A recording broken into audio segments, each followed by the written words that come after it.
êtes sur la télévision Isanganido. Bienvenue à ce journal. L'organisation Parole et Action pour le réveil des consciences et des mentalités PARSEM plaide pour l'exemption des considérations politiques, ethniques ou autres dans le secteur privé pour son bon fonctionnement. Dans ce journal, vous suivrez les propos du directeur national de la PARSEM. Et les commerçants ambulants qui exerçaient tout près du marché central, de l'ex-marché central plutôt, de Bujumbura, qui ont été sommés d'arrêter toute activité aux alentours de ce marché, vont être admis au marché de Jabé. Le conseiller du maire de la ville de Bujumbura a annoncé que les commerçants ambulants qui avaient été arrêtés par la police après cette décision du maire de la ville ont été libérés. Tout de suite, les détails.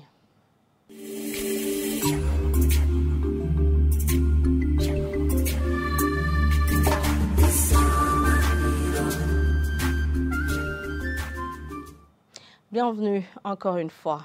Le secteur privé ne peut bien fonctionner que s'il est exempt de considérations politiques, ethniques ou autres. Dans une conférence de presse tenue pour évaluer ce que les acteurs du secteur public et ceux du privé se sont convenus lors du forum Muzinga, première édition, le directeur national de l'organisation Parole et Action pour le réveil des consciences et des mentalités, PARSEM en sigle, a estimé que le gouvernement burundais devrait réellement s'investir au lieu de se complaire dans les beaux discours tenus lors de ces forats. Suivez plutôt Faustin Dekouman. Pourquoi au Burundi, c'est le seul pays de la sous-région où la privatisation a foiré? C'est ces considérations subjectives qui ont émaillé le processus de privatisation, notamment les considérations politiques, quoi, qui va acheter cette entreprise, pourquoi, il est dans notre camp, il est dans notre système. Il y a d'autres considérations qui prévalent et qui limitent la réussite de la privatisation. Est-ce qu'il va accepter de nous donner telle ou telle autre somme pour qu'on lui accorde cette entreprise? Il y a beaucoup de considérations qui viennent vraiment entraver le processus de privatisation. C'est cela qui limite les résultats dans ce secteur. Le Burundi actuellement a des problèmes parce que on se limite au discours sans toutefois attaquer les défis de façon réelle. Donc on laisse dans les discours, dans les bons discours, alors que les défis sont là. Il faut avancer pour que les défis soient vraiment mis en œuvre. Il faut attaquer le taureau par les cornes. Je vous le disais dans les titres, les commerçants ambulants près de l'ex-marché central de Bujumbura, récemment touchés par la décision du maire de la ville plutôt, y interdisant toute activité commerciale pour des raisons de sécurité et d'hygiène, vont être admis au marché de Jabé. Le conseiller du maire en charge des questions de sécurité explique que la fixation des loyers des échoppes tiendra compte du niveau de leurs capitaux. Le colonel de police Jimmy Daishimiye ajoute que les personnes arrêtées par la police après cette décision de la mairie ont été libérées. Il demande néanmoins d'obéir à la décision en vigueur.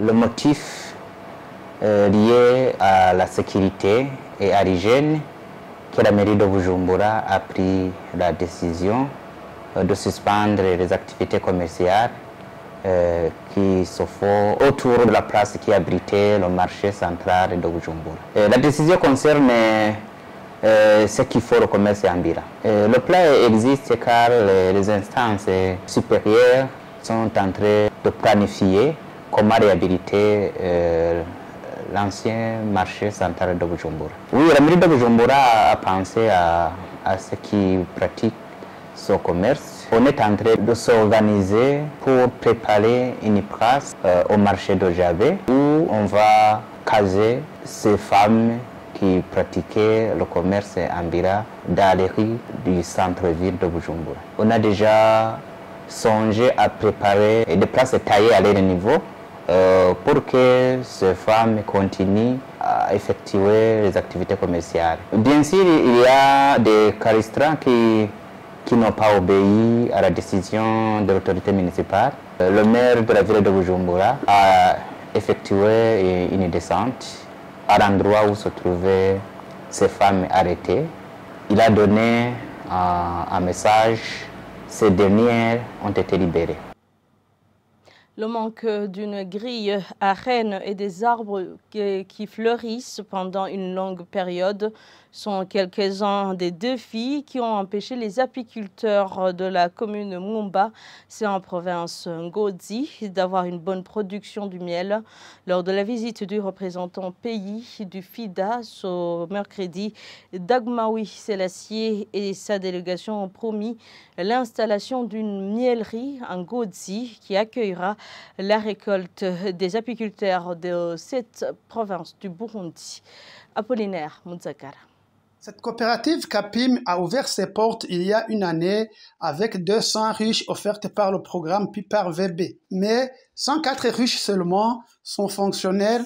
Les abeilles sont parties pour les autres ruches. La raison de ce départ, selon Mibour Isaac, président de cette coopérative, c'est le manque d'un matériel dit grille à reine qui retient la reine et partant, les abeilles restent dans la ruche. Ces apiculteurs de Mumba déplorent aussi l'absence dans cette localité des arbres mellifères, arbres à longue période de floraison où les abeilles s'approvisionnent en nectar, d'où ils demandent au FIDA via le programme PIPAR VB son intervention. Dagmawi Selassie, directeur pays du FIDA au Burundi et sa délégation ont promis des semences de ces arbres mellifères, surtout ceux qui cohabitent avec les cultures. Ils ont également accepté la construction d'une miellerie à Ngozi qui collecterait tout le miel des provinces dans lesquelles le PIPAR VB travaille. Dès sa naissance, il y a une année, CAPIM a fait une seule récolte qui a donné 503 kilos de miel. Il a été vendu à 7000 francs pour le kilo. Ces apiculteurs saluent ce projet qui, selon eux, les pousse au développement. Et voilà, c'est par ici que prend fin ce journal. Merci à tous de l'avoir suivi. Bonne suite des programmes avec la télévision Isanganiro.